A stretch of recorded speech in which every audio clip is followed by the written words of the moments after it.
first Monday of the month, and it's Engine Room Chat with myself, Dave, from Narrowboat Changing Pace, Glenn from A Life Full of Meaning and formerly of Narrowboat Nutshell, Jeff, Chili Jam Jeff, from what's your boat called, Jeff? Light and Buzzard and Narrowboat Credit Limit. Credit limit. And Saul from Barely Floating, who's on Narrowboat Louise. Laura. No, not Louise. Laura.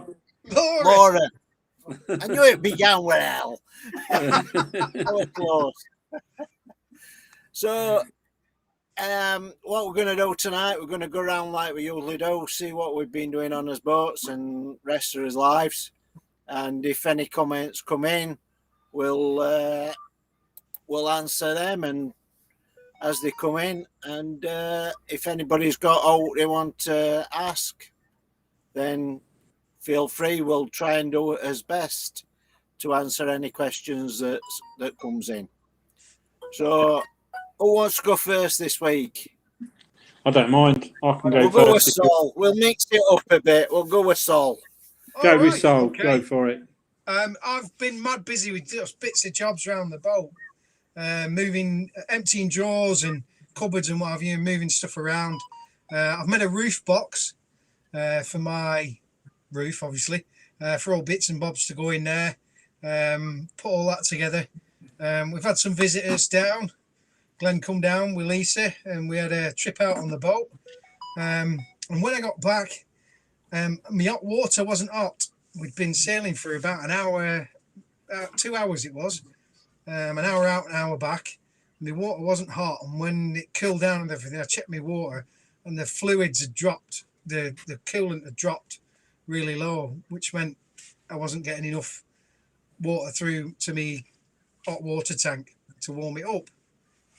So I've topped it up, and it seems to be working, but it's done the same again. I think I need to put some more coolant in there. I think I got a bit too much water.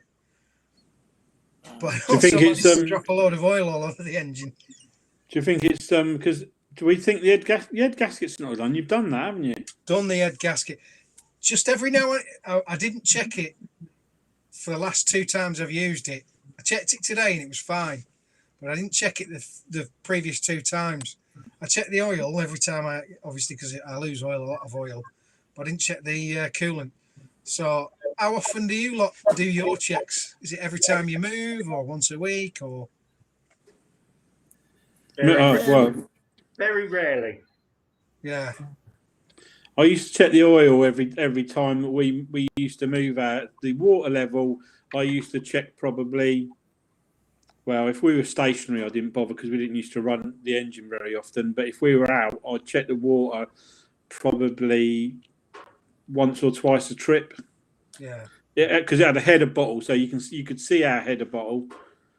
If it was low or high, so it was just like a car header bottle. It was probably off of a BMW or something like that. It did look really common sort of header tank. You could see the water in it really easily. But the oil I used to check every time I started it, pretty much every morning. Yeah. Our header bottle, our expansion tanks on cruiser stern above deck, so you can see it. Right. So it very rarely drops below minimum, and I think if anything, if we do a really long cruise and we're cruising for 4 or 5 hours, when it's cooled down, it might have dropped down a little bit, but it's very rare we have to top ours up. Yeah, rentals tend to be outside, don't they? Rentals tend to be on the back deck. Yes. Yeah. Just so they can keep an eye on it.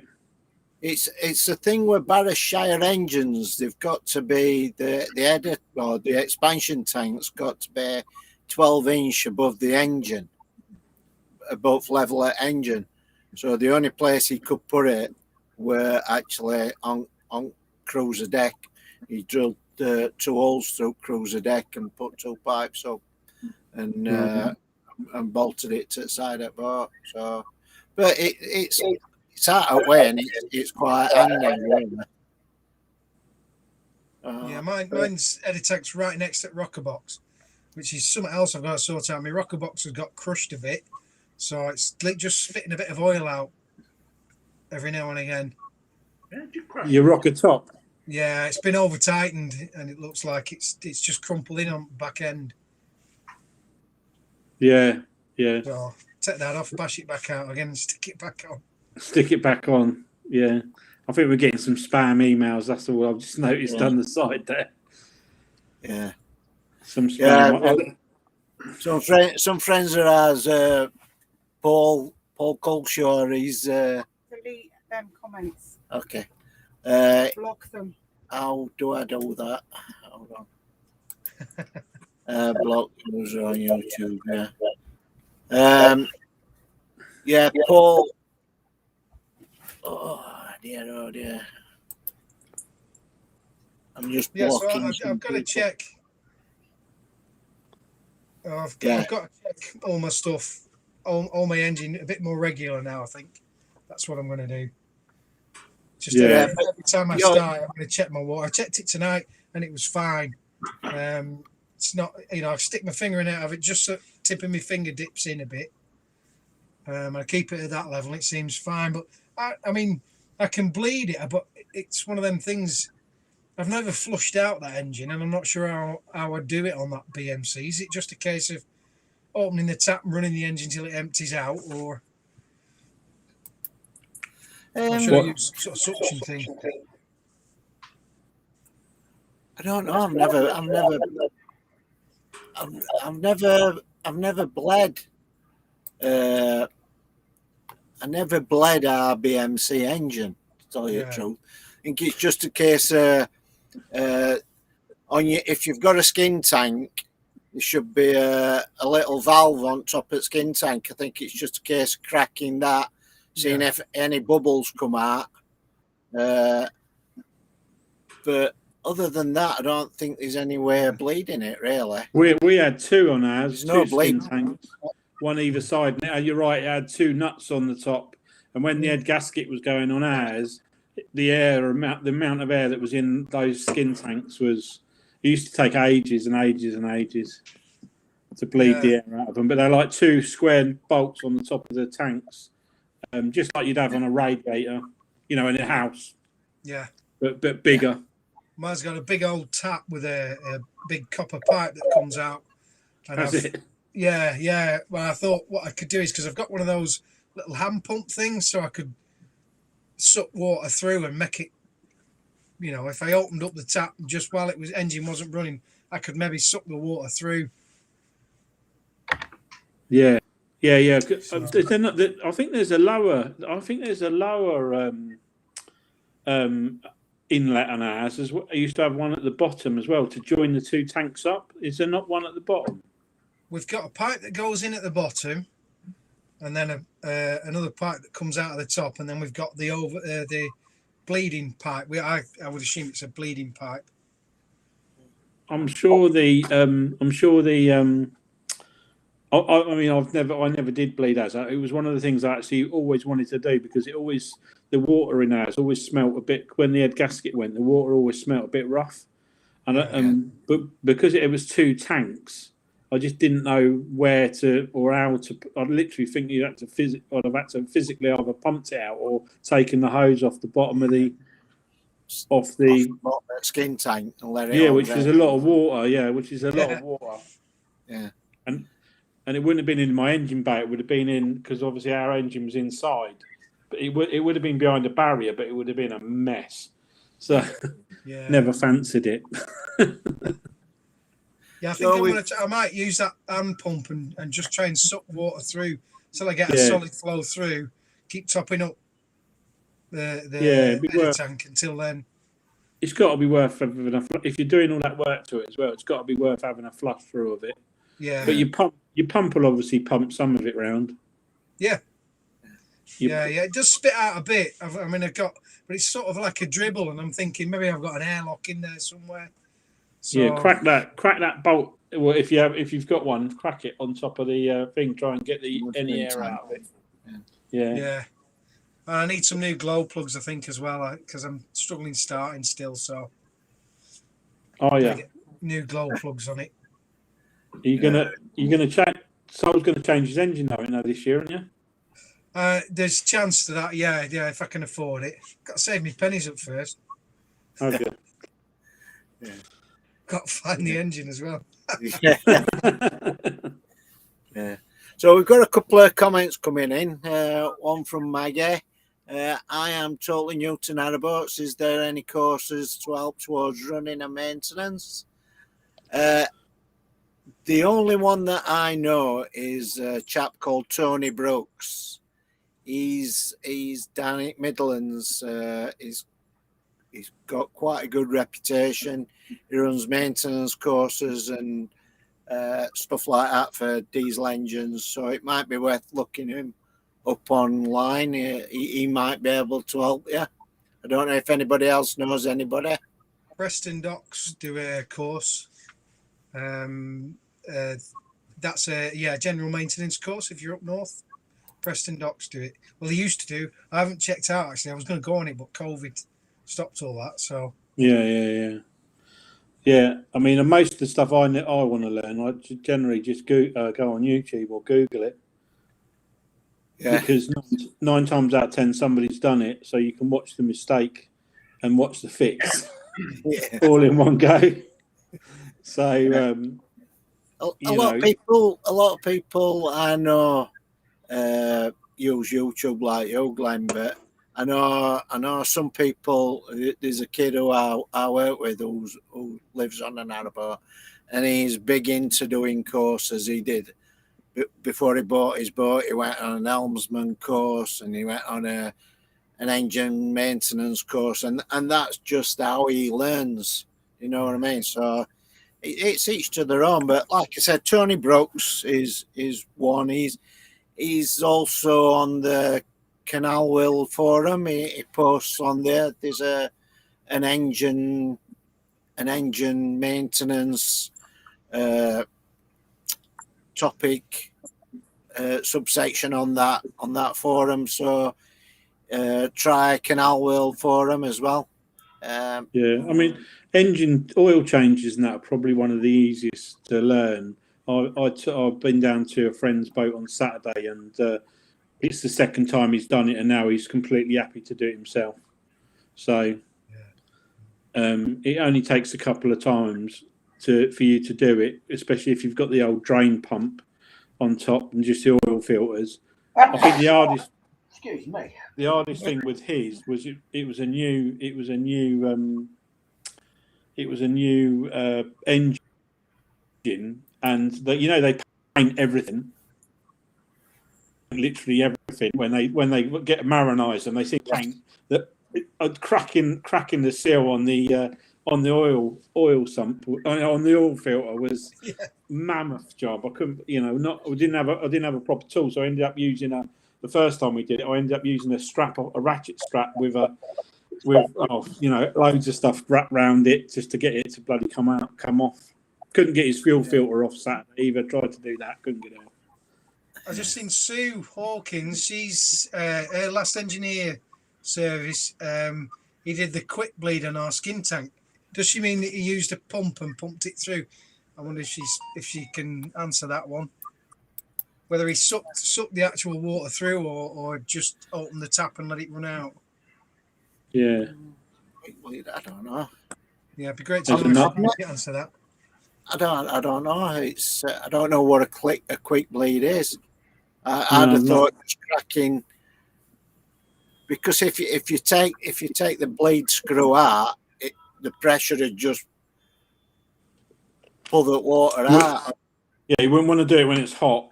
No, you wouldn't. No, but maybe Sue can answer that back. Lee's come on. Hi, Lee. And Natasha from I can't pronounce the name of their boat. It's very, very, very difficult to pronounce. But she's put there as a guy doing a session on boat maintenance at Crick. It might have been Tony Brooks. He is very big in narrowboat circles. He might have done it, but I helped Paul and Natasha. We used to moor on the same marina, and I helped Paul change the filters on their engine because they've got a Barrowshire engine like ours. Paul, he weren't overly confident. He knew what he was doing, but I just sat with him and helped him through. But when we came to do the oil filter, we couldn't get it off. We used a ratchet strap and all sorts, and I ended up hammering a screwdriver through it and getting it off the old-fashioned way. That always scares me. That does. That always scares me. If you don't, yeah. Always scares me doing that. I used to do it on cars, and I used to think, "Oh bloody hell! What if I can't get the thing off, or I go through the spline, or I go through the?" Yeah, I think if you do it, if it's one of them screw-on filters, as long as you do it down the bottom, I think you're safe enough. It's just the metal's really thin, isn't it? The metal's thin. When you put a screwdriver through, sometimes it just starts ripping it open. You've got to get it through both walls. So you've got something to force it on. Hang on to. Yeah. Then you're putting it back on. Yeah. Yeah, don't put it back on with a screwdriver. No, that's not. Yeah. But they only really should be anti anyway, shouldn't they? So I think Saul's come back. Yeah. So he just put it like a radiator. Yeah. So he's just opened the tap and done the top thing. Yeah. Yeah. Right. Yeah. Yeah. That's what I did on ours. They weren't hot, and you can hear the air. It just sounds like a radiator. And then once the water starts coming through, you just shut it off. I think that's mainly where if you're going to get an air blockage or anything, I think it's your skin tank that it's gonna be. So when our head gasket went, when it was building up pressure in it, what it used to do is if I stalled the engine for any reason and went for a quick restart, it would instantly overheat. And the only way I could stop it was by releasing that one of those nuts off, letting all the air out until it was coming out of water and then shutting it off. Then the temperature would go down straight away. It was almost instantaneously. I've never seen anything like it from an engine before anyway. I know it was building up pressure in the system, but I didn't know why its stalling was causing an instant airlock. I don't know. Because you could run it all day all day. It was only if you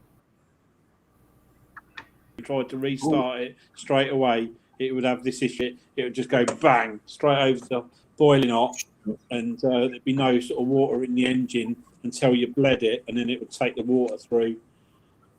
Weird. It was a weird thing. It was weird. And I know when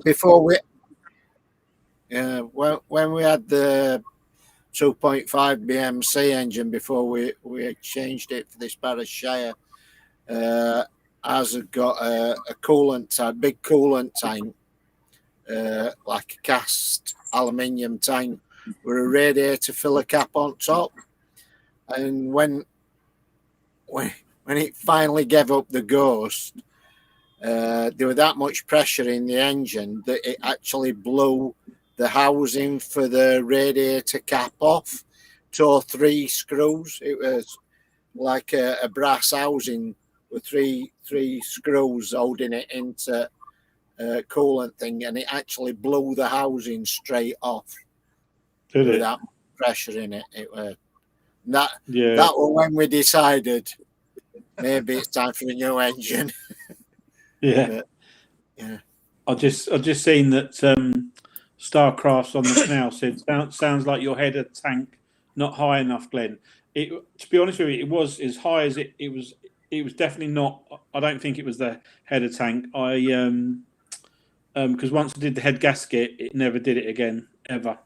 So I never had to have that problem again. I think it was just the head gasket was so badly gone that it was just causing an issue. But anyway, thanks for that, because that's good to know, because you said it's got to be higher, isn't it? So Yeah, it states in installation manual on Barra Shires. I don't know about any other engines that it's got to be at least 12-inch above level at engine. So yeah, anyway. there may be something in that. Maybe I don't know. But so, seeing as we've sorted Saul's coolant checks out, we'll move on to Jeff. See if Jeff's got anything that he needs sorting out this month. Well, not really. I just told you before, if it ain't broken, don't fix it. I'm not going to say it because I'll jinx it. But if it ain't broken, don't touch it. And touch wood, it's fine. Yeah. I've got a couple of little. I want to reseal around the bottom of the shower. I've got some trim. I want to put some plastic trim a little bit higher because our shower, the walls come down and sit on top of the shower tray it goes behind the shower tray rather than sitting on top of it. So if I put plastic trim around it, the water will go down the plastic trim and then into the shower. So I've got that's what I do with ours. Yeah, I've got that to do.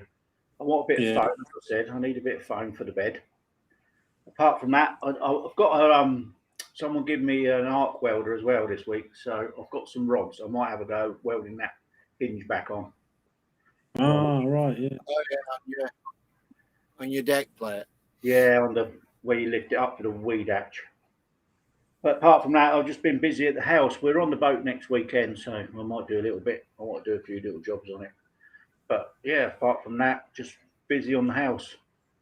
Have you done? When was the last time you done a service on the boat, Jeff? Last year, before we went out on it. So yeah, it ain't done a lot. I changed the oil and filter. Didn't do the fuel filter. No. Don't do that. I'll keep it filled up. Keep it filled to the top, to the brim. Because dual fuel come along. It doesn't want anything. It does. Just fill it up. It might only take 5 gallon. I want it filled to the neck. That way you don't get diesel bubble. There's no condensation. Keep it filled. And touch wood. As I said, if it's not broken, don't touch it. And I don't touch it. Yeah. Have you any plans to go out? We're going out the weekend, and I think she was on about going out for a week or so. I don't think we're going to go to Cyprus. I can't see that happening. So we might even be out, go out for 3 weeks. You never, fingers crossed. You might actually get some miles in. You did all right in your week though, didn't you? To Welford, didn't we? We went up to that. I think this time we go Bralston way rather than going up to Leicester. Yeah. Do the Oxford, mate. Do the Oxford. Yeah, I wouldn't mind doing. I want to do it all. I told you that. If it was down to me, mate, the house would be rented out and we'd be gone. But it's, you know who it is. Yeah. Not saying anything. No, don't say nothing. You'll be in trouble. But yeah, apart from that, I want to take the crack cover, the frame down and redo that because it's getting a bit weathered now. I need to take that down, bring it home and through varnish it. But yeah, apart from that, it's good as gold. No problem. Yeah, that's good. Oh, I don't know why you have all these problems. I really don't. No. Well, no. I think I'm having enough problems for everybody at the moment. How I said that, I'm going to get a load of problems. Yeah. So, Glenn, how's your search for a new boat going? Oh, do you know what? Well, as Saul knows, and I'm going to tell you on the channel about said survey that I got. Oh, did you? I did. I meant to send it to you, mate, but I forgot. So me and Saul, I won't going to obviously mention any names of the boat, and I won't mention where it was or anything. But we went and saw a boat while I was up seeing Saul. Had a look at it. When we arrived, it was having plates welded on the side of it, which put me off straight away. But I thought, we're here now. Let's have a look. And we had to. It was obviously out of the water. But I don't know if you noticed. So when we saw it, it was only brick height or one plank height off the floor. Yeah. So that comes into play in a little bit. So we had a look inside it, and yeah, it was all right. You know, it was nothing. It stunk of diesel. But we went and looked through the front, and I lifted up the front step and it was very damp under there, wasn't it? It was very wet Just under that. Yeah, and I was actually pulling lumps of rust off the bottom plate. Right. Like clumps of rust was just coming off the bottom plate. So I was like, I couldn't, what were the fact that this guy's welding? He was spot welding the pits, and he was putting plates over the top of them. So he was doing a lot of work. He was putting 4 mil steel on the side of it, and I think I've got a feeling it might have been an 864. I'm not sure. It was a Liverpool boat manufacturer, and I'm not sure what their spec is, but anyway, I presume. Well, looking at the survey that I've seen, this is the big argument about a survey. So the guy said, "Oh, we're going to get all this work done, get it all blacked up." And the other thing that I wasn't happy about is when we looked at it, the roof was like a bubble, wasn't it, all the way down? Yeah, I can't understand that like, roof. you could see the cross members that go across, but between each, it was like a wave of metal that went all the way to the front. Yeah, they weren't flat in places, wasn't it? And then it was really flat, and it was actually pooling water in places. So I was like, it was quite strong money for what it was. Well, it's not in today's market, but for what I've been seeing with it. So the guy said, "Oh, send me the survey when you get it." Because more the fact I was interested to look at what was said about it. So this survey, I don't know how much you paid for it. Not a clue. It was 2 pages. I can tell you how much. Do you know? Yeah, it's about 300 quid on here. Yeah, see, I paid about a little bit more than that for ours, but our survey was about 10 pages. Our survey, and that was a whole survey, and he valued the boat in that survey as well. And I didn't ask. It's about 300 quid on here. That's it. Really? Anyway, we had a survey on a boat we were looking at 12 years ago, and we paid 300 quid for that service. That survey 12 years ago. Yeah. It was about, I think ours was about 380, 390, something like that for Nutshell. I'm remembering she was 70 foot as well. Yeah. So, but anyway, so whatever he paid, these 2 sheets of paper. The first bit of paper basically said, I would get it up, but I can't remember where I put it. But it said something like the sides had heavy pitting and it had been repaired to a satisfactory standard, and gave readings of 6 or 7 mil down the sides. Fair enough. It then went on to say, I did not board the boat. Right. So the boat wasn't did. So I saw no act on the inside of the boat, and the access to the bottom of the boat was very restrictive. The only readings I could get were 8 mil. And so the only thing he could have done was literally put his hand under the side as far as he could get it without cleaning it, remembering, and got 8 mil. So to me personally, that survey's not worth a paper it's written on. Wasted his money.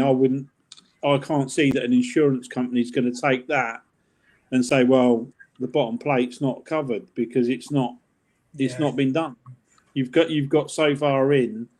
So yeah, I was like, I just went back to the chap and said, thanks for sending it to me. But to be honest with you, due to the lack of information on the bottom plate, I'm not interested.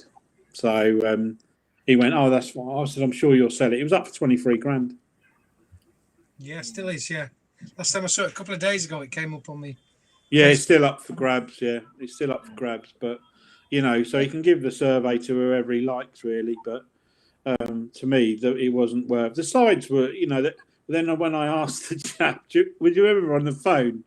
I said to the chap, what's he doing between the plate and the, what treatments he putting on between the plate he's welding on and the bottom of the boat and the side of the boat? He went, I don't know. I don't know was his answer. I'm not sure. I said, I don't think he was doing anything. So, you know, you've got a 4 mil plate going onto a 6 mil, potentially with very deep pits, because I saw there was a lot of weld pits marks, you know, where he'd gone spot welded down the side of the other side of the boat. It looks fantastic in the pictures now because it's all lovely and blacked. Right. So, a mate of mine said he'd have just welded out the pits. That's all he'd have done. He'd have just cut them back, welded out those pits. He said, "Don't matter how bad they are, it's better than overplating." Yeah, it is. Yeah. Because you don't know, when you're overplate, you don't know whether there's any moisture trapped between the original and the new plate. And if there is any moisture coming out at pits or whatever's in there, just rots the new plate from inside. Yeah, so, it was, and it was pissing down with rain anyway, so it was not a wet. It wasn't a great environment for it to be welding anyway. But I wasn't going to argue with him because he was a massive Polish guy with tattoos all over his face and down his neck, and he was huge. He was absolutely built like a tank. So I was like, "Yep, all right, that's thanks a lot, cheers." But he was ever so polite and ever so nice. He was just doing what he's been told to do. So, well, I've never heard of that. Sikaflex. Yeah. Is that? Yeah. I've never heard of that. I wouldn't do that because when you're welding, obviously your heat transfers. I don't know what that would do to Silkaflex. The only way I would accept a boat that's been or being in trade really is if you're gonna have it overplated, you want the whole shot blasting so that there's nothing on the original metal, so you get rid of all imperfections, and that needs to be dry. The back of the plate that you're welding onto it wants to be shot blasted. It needs to be stuck on and fully welded all the way around, so you know that you've got nothing in between them plates.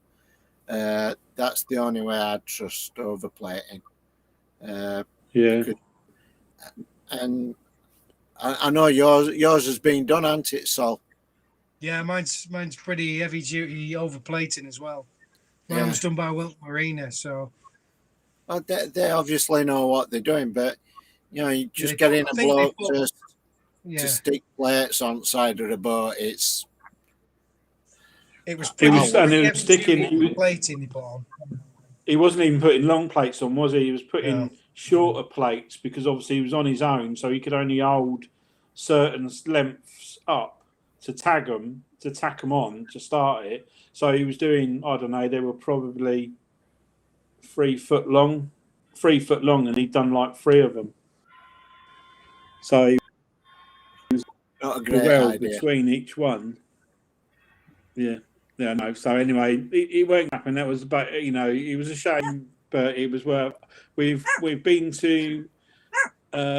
We never got a chance to have a look at the other boat, which I really, really wanted to see, which was next hire boat, but that just didn't. The chap just didn't come back to us. I got fed up with trying to get it sorted out. There's still an opportunity for one. The first one we went and saw, I've made another offer on it. I know what they want for it, and I know, and I'm not. I'm sort of like, I've still went a few grand below what they actually want, and I said, look, that's all I'd pay, and that would be buying it blind. That would be a quick sale, buying it blind, and it's a 92 boat as well, so it's right in that era of nasty metal. But because it's only 30 foot, I thought, well, if I had to have it replated on the bottom, or the sides look all right, but if I had to have it replated on the bottom, there's enough dough in it to get it done. Not that I really want to do that. Yeah, Alan Glass has asked, could you still get condensation between the plates? I don't think so, because when your boat's in water, you've got. I don't think you've got that difference of heat, have you, between inside and outside? I don't think you get condensation between plates on when you're overplating it. Shouldn't be, Depend should on there? gap. Because there'd be, even if it was warm inside, it should be then insulated, which would then be out by the time you got to the metal. It should be freezing. Yeah, in the winter. If it's sat in water, then that heat transfer between two plates, it wouldn't be. And if you're doing it right as well, you probably, I don't know how boatyards do it, but what I would suggest is that every so often you drill holes in the plate that you're putting on, and you puddle weld that, so you've got you're not just relying on the weld on the outside of the plate. You've got Right. a series of holes that you pull in the plate to the inside to the original, so you're not creating a gap, because Avoid. suppose if you just weld round outside, you've got a chance of the new plate bowing with the heat and creating a void. So if you drill holes, a series of holes, then you can hammer the plate against the original and what they call puddle weld the hole back up, so it's holding the plate in more than just the edges. Yeah. So I don't think you get condensation between plates. Personally, I might be wrong. You're the man who knows about steel, Dave. If anyone knows about steel, it's you, mate. So I bow to your superior knowledge. And another one here that's question to Jeff: will you and Sally be around in April so I can visit the tree? We are cruising down to London. The pretty tree. And there, Dave, I did see your first comment, but I wasn't going to rise to it. I'm just jealous. Yeah, a bit about, mate. The first comment I didn't see his first message. I'm gonna have a look. Because he's retiring. Because he's living on board full time now, isn't he? He's going to be, yeah. He's Oh, no. work. 21 days left, he said. Oh, yeah, he did, yeah. So that is full time. Yeah. And then he wants to come and see the tree, because apparently me and him sat there for 4 hours talking about the tree outside the boat. There was Jack Daniels involved. Jack Daniels fire involved. Well, a lot to answer for that, Jack Daniels. Around how many steps around the circumference of the tree? Yeah, and you put a big light under it as well, didn't you? Yeah, we was there till about 2 o'clock in the morning. Yeah. Sally keeps on about it. Even Best night. it was a good night. It was a good night. I ain't seen you for years. So. Yeah, we'll be all right. Yeah. Mate, we'll come and meet you. Yeah. And that's right. So you're anyway. So that, welding day. I thought there was some special primer you could put on, welding primer or something. You can paint, and then it doesn't. When you weld, it doesn't actually burn through the paint. I've seen it on TV. They always coat it with this primer. When they do cut, no. Salvage UK, they do it when they do welding. oh, do they? Yeah, you see them weld a panel on, they paint the inside with this special paint or primer, and then they weld it on. It stops it rusting. Is it not that?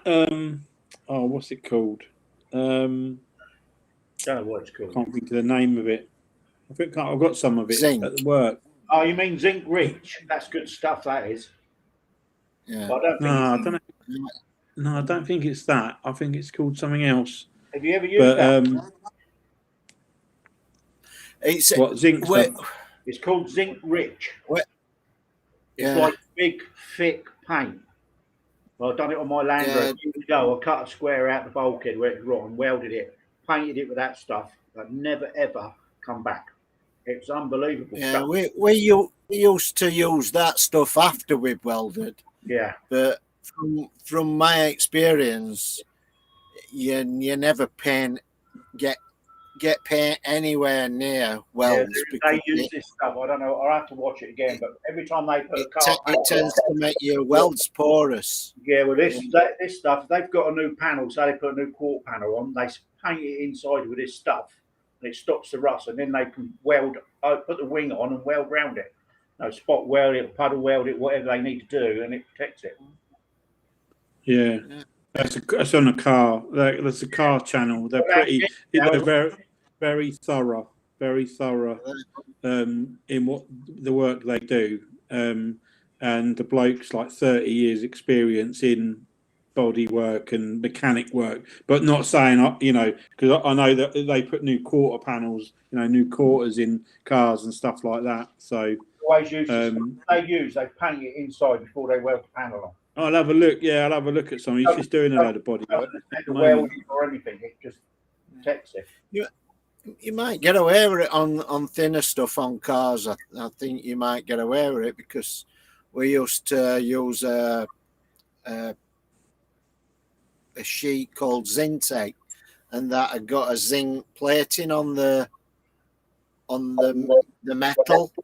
But we you used to have to dress the edges off where you were welding it, and then paint over it after.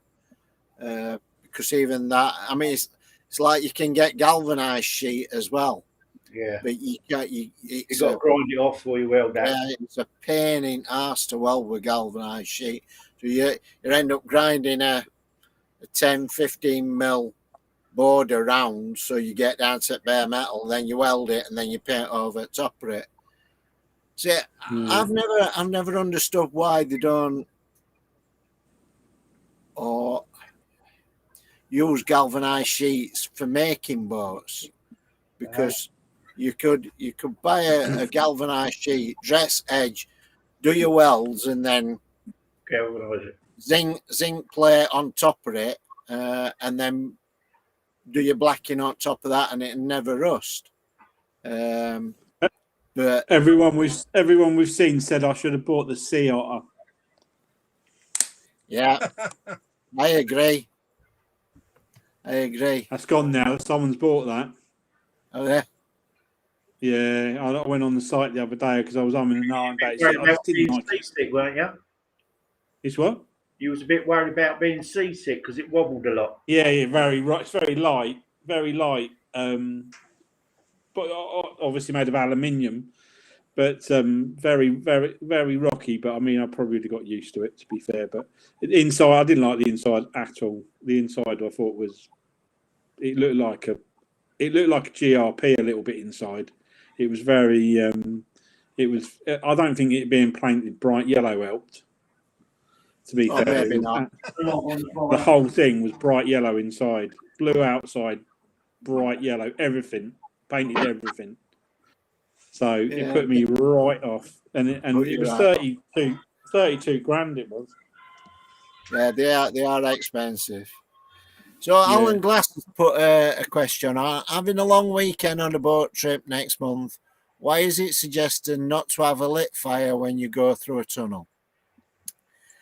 Get the fumes in your face. Fumes, headroom, fumes. Yeah, a lot of longer tunnels have only recently let you go through with diesel engines, aren't you? Not Stanage Tunnel. You used to have to be towed through that. They won't even let you have your engine on that. There's no funnels out of it to. No, very little ventilation. Even though there's a railway tunnel that runs alongside of it, but now they recently relaxed that, so you can go through with a diesel engine, but they won't let cruisers through with a petrol outboard. Were they not? No, you can't. You can't go through Stanage Tunnel with an outboard petrol engine. They just don't allow it. I saw Lisa was saying something about that yesterday about that's right, the mooring we went to look at. I think they don't allow they don't allow. No, they can't have. They've got loads there. There was something she looked at that said that you couldn't have a petrol engine, because I know there are a few boats knocking about that do have them, aren't there? There's a few narrow boats that have got petrol engines in them. Usually little ones. Yeah, there is. Yeah. Yeah. Yeah, no, actually inboards though as well. I think that's, Yeah, I believe they used to use Hillman Imp engines. Did they? Yeah, They were apparently shit when they were shit when they were in the car. Who'd put one of them in their boat? apparently at really low revs they would bob on. It was just the rest of the car around it. That was the problem. Yeah, Jesus. My mum had one of them. It was always breaking down the bloody thing. Didn't he try to make a boat out of one of them Hillman Imps? Him on Top Gear, James May. No, Was the it an Hillman Imp? Herald, wasn't it? No, he made one out of a Triumph, didn't Triumph Herald. he? Triumph Herald. I know Yeah, somebody Triumph who Herald. races human imps. Yeah. He made one out of a Triumph Herald, didn't he? Yeah, he made one out of Yeah. Triumph Herald. Yeah. And then another one tried to make one out of a VW camper and it sunk. Yeah. Yeah. Yeah. But yeah, there's a VW camper style narrowboat out up for sale. Actually, it's been up for sale for quite a while. The front of it is just like it's been designed just like a VW camper van. Why would you want to do that? I know, and the lights are the lights. So your lights are your lights, and your navigation lights are your indicators. Bad enough. I know. Never mind doing it with a boat. No, I What's can't 45 see- grand for that? Yeah, not 45 grand. Yeah.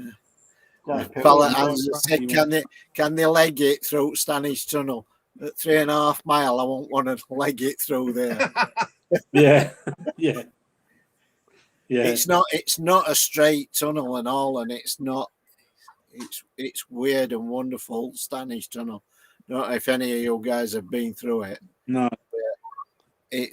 It's not at all standard. It's half for its rock, half for its brick, and then parts of it like a really bad 70s sci-fi molded concrete things where they've patched it and that. It's weird. I hated it. It were one of the things that I wanted to do. Were on my bucket list of things to do, and it was an absolute nightmare. I ricocheted offsides, even with a pilot, and you have to have an RDAT on, and they put extra lights on your boat, and his advice to me were go faster. So we just careened offsides faster, and it were horrible. It I was see horrible. Louise has put take boat paint.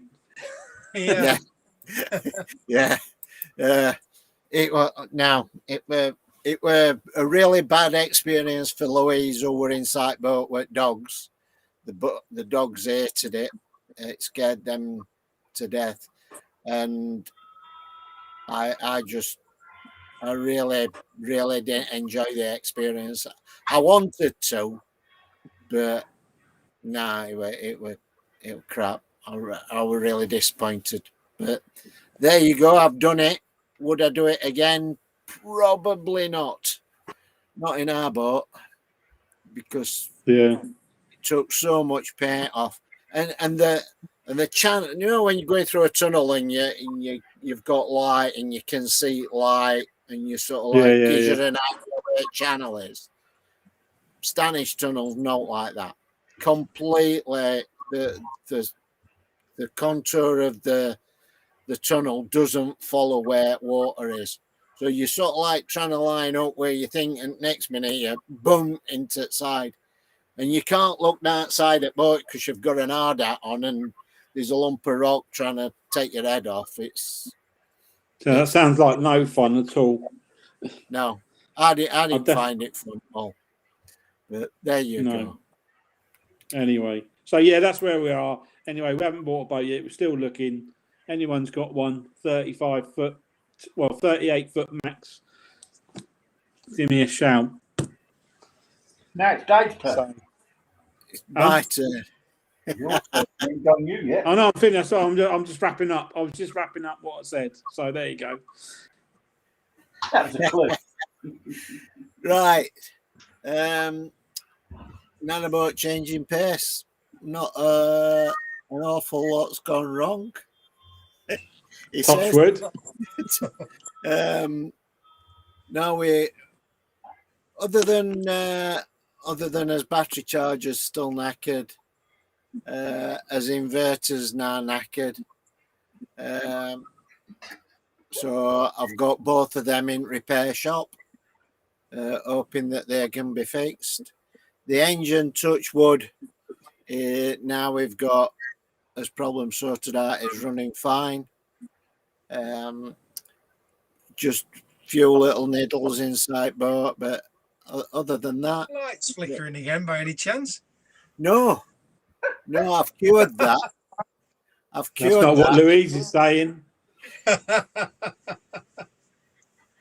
That was because I bought a cheap, a little cheap inverter to get us through while this big inverter's being repaired, and I connected it up to fuse board where all those fuses are, and I hadn't done it very well. It was just a temporary fix, and it's the wire that I put on the fuse board to cure the lights flickering. When you unplug the inverter where I put it, it pulls the wire off. So I've got to make it a more permanent fix. But the lights are cured so long as I can keep the wire on the fuse board. But Yeah. I was messing about with it before we came on air. I was trying to squeeze spade connectors to get it a bit tighter fit, but it's just where our fuse board fits. I've got it on an inch door, and when you close it, it tends to knock the wire off. So I'm gonna put it in a different position. So, but other than that, the boat's reasonable. I've still got repairs to do. Obviously, when I get the battery charger back, which is a brand new battery charger that blew up first time we tried to use it. Sent it back. They're going to replace it. The inverter's 18-month-old. I've got that in repair shop. He's going to have a look at it, and very kindly, Louise has just prompted you, mate. When one of the repairs we had done were the bunch cable on the engine that had snapped, and since he's put that on, you know, when you press the gear lever forward until you're at 1100 revs, it just jumps out. You can put it forward and tick over, and it'll go and tick over. But if you put it up a couple of hundred revs, it just drops back. It won't stay till you get to 1100 revs, and then above that, it's all right. It don't fall back. So it's something I've never messed about with Morse cables.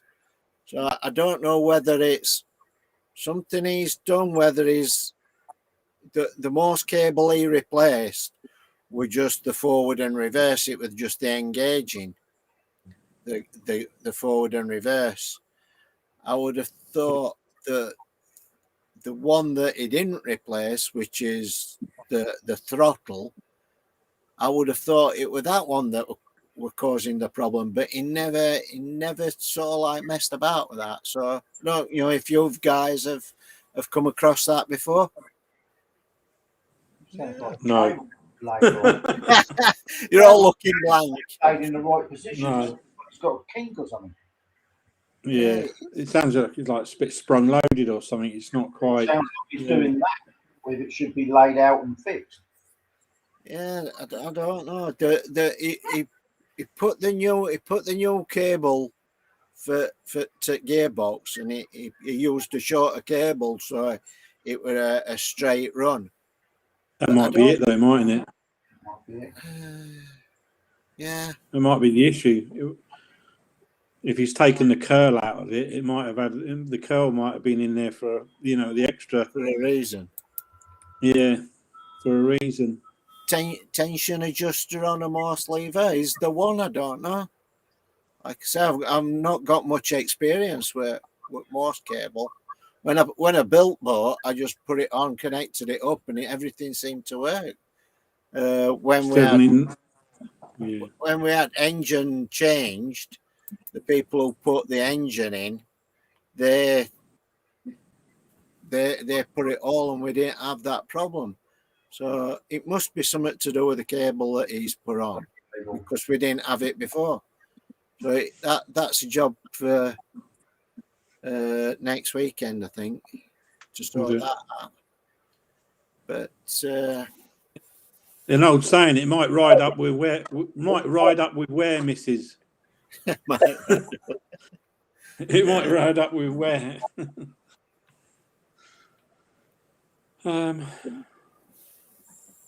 All right, I think that's a different conversation. Right. Yeah, engineer Titan something. Yeah, I think he put it on and he tested it, but he just tested it that it went in forward and reverse, and I never thought about putting any rev on. Do you know what I mean? Because it did under load. Do you know when you can pull lever out and put revs on without it being in gear, and it doesn't do it then? That works fine. So it's obviously got to be something he's done with that cable. I reckon it's a length, mate. I reckon it's got something to do with the length. Do you think? It just sounds a bit weird, doesn't it? It does, yes. It's a bit weird, but I will sort of like take it off and have a look. Have a look, because I think there is some adjustment on it from what I can remember. There's the cable screws into a locking nut like a lever, and there's a lock nut on it, isn't there? Yeah, then you can adjust. You might be able to back it off a bit. Yeah, I might try playing about with that. So, yeah. Yes. Let's hope it don't break when Louise is on her own. No. Yeah. But ours always sprung back just before tickover. Drove me mad. Yeah, this is driving Louise mad.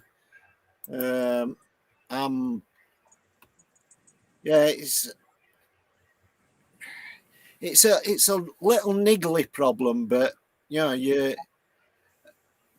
I think Lou summed it up quite succinctly. When you're going into a lock, you don't want to be going in at 1100 revs, do you? Not really. And no. when you're on tickover, you're never going to get there. So it's like Louise says, it's like there's no second gear in it. You know what I mean? You can put it on and hold it in place, but you can't really boat like that holding gear lever. That's not comfortable, is it? No. No. It sounds like it's sprung loaded. It sounds like because it must be a balance in those throttles from between the revs and where the gear lever's got to be. There's got to be a sprung loaded thing between it, and that's what made me think if it was shorter and more springy, if you like, that when you're trying to go forward with it, it's like there's more tension on the gear cable than there was before. So the tension the tension's pulling it back. I shall take it apart. I shall take it apart and have a look. You fiddle with it till it breaks. That's what you want to do. Take loads of pictures of it so you know where it was when you started. Yeah. Hello. Yeah. Yeah. So, somebody's PM call. Yes, the cable was replaced. It had snapped completely. There you go. The tension plate on theirs is under the cover plate. Right. Someone said as well. So Tension screw on ours is under the cover plate. Yeah, ours is a little bit. Ours is on a box section, so the most control screws onto that. So I'll have to take all that off and get behind it and have a look. Like I say, it's something that I've never bothered with because it's never gone wrong. Do you know what I mean? So we shall. It'll be a topic for next time, won't it? yeah. Yeah. See if you've done it. Take some pictures.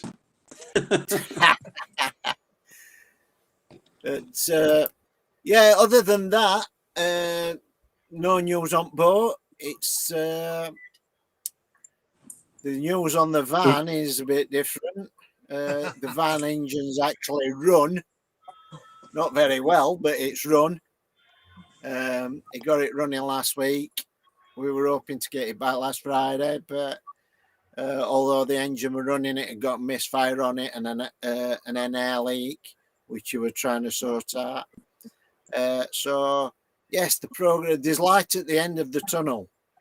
Do you think the air leak's got something to do with it? Do you think the air leak's got something to do with the misfire? That's what he's saying. He don't know because he said he pulled the pipe off where the air leak were, and he says I could control it. We're putting my finger on it. He says, so I think it's the valve that's sticking inside this cover. He says because I could control it. The revs were my finger. It was searching, and when he put his finger on it run all right. So I'm hoping it's something and nothing. He said he was going to take this valve off and clean it out and put it back on. I won't like to think I've got to try and buy one. Yeah. Just sit him in engine bay and let him have his finger on it. Keep your finger on it, mate. Yeah. But, it's been a long and tortuous journey, this van, but hopefully, by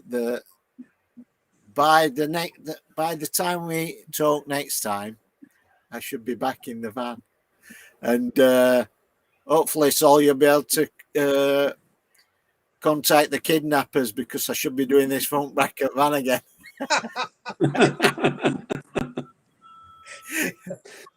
Yeah. You need to set up a GoFundMe having a lot of problems with her fuel, with her engine. She had a recon engine put in. Yeah. Yes. There seems to be a lot of controversy about that at the moment. So. Yeah. I know. I spoke to her a couple of months ago when things were going. I haven't spoke to her since, but I don't know if there's any further developments on that. Yeah. But I know she lost more or less a full tank of fuel, but it didn't go in engine bilge and it didn't go in canal. So my thoughts were there were only one place it could have gone like, but I don't know anything further from that. I don't know if she's still having problems. And although he speaks to her, and although he speaks to her frequently, I'll have to get that. But I didn't really want to go into that at the moment. But yeah, cool. They've tried. Hold on, what's that? Yeah, tried bleeding it. They've tried bleeding it off air on numerous occasions. So we're turning the key to 0.1. What does she mean by that? With ignition, I don't want to do nothing. I don't know. It turns out it was never the fuel. Ooh. So I'm assuming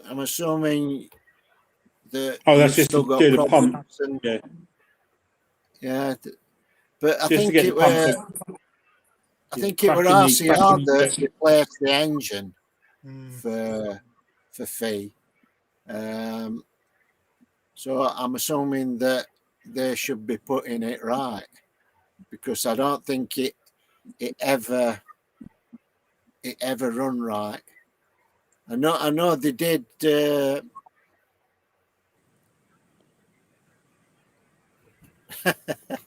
I know they moved from where they were, where their engine fitted in, and they've got to a marina. But I would have thought the people, and that fitted the engine. I'm thinking it was RCR, unless they put a contractor in to do it. Mm. If engines never run right, they should be sorting it. Yeah. Yeah, yeah, Uh, but yeah, yeah, she's just put on. I may just bring lead in proceed. Yeah, it's if you have a new engine, whether it's reconditioned or not, it's got to work, can't it? You can't just put an engine in a boat and then go, oh well, there you go, off you go. You've got to sort of like make it so it works. yeah, Yeah. Doesn't say actually definitely. what is the problem with it? Is it not running or what? It doesn't say. I don't know. What I'll do is I think I'll speak with Narabot Mum and have a chat with her, and we'll maybe talk about it next time. Yeah, Yeah. If your engine doesn't run, your boat don't run, does it? No. I know in a marina it masks problems, doesn't it? Because you're on electric plugged in. hookups, you don't have to Yeah. run engine and that. But as soon as you go out cruising, which I know Narrowboat Mum does, they do a lot of cruising. If your engine's not running right, you've no chance, have you? You got to have trust in it, and you, especially when you're going through some of those tunnels and lock flights and God knows what else. You got to be able to trust your engine a bit. Rivers. Yeah, Really? yeah, so, yeah, yeah. No one needs that sort of stress. No. So we've been going hour and 7, an hour and 10. So it's flown. It's flown through. I think we'll wrap it up for this month. I'd like to thank everybody that's been on viewing and commenting. Hope we've helped you out, and a few comments have helped us out. I appreciate your comments and your views. I'd like to thank Glenn, Jeff, and Saul for joining me again. Thank you. And we shall see you next time, which will be the first Monday in March. Until next time, guys. See you later. Take care now. See you later. Cheers. Bye. Bye.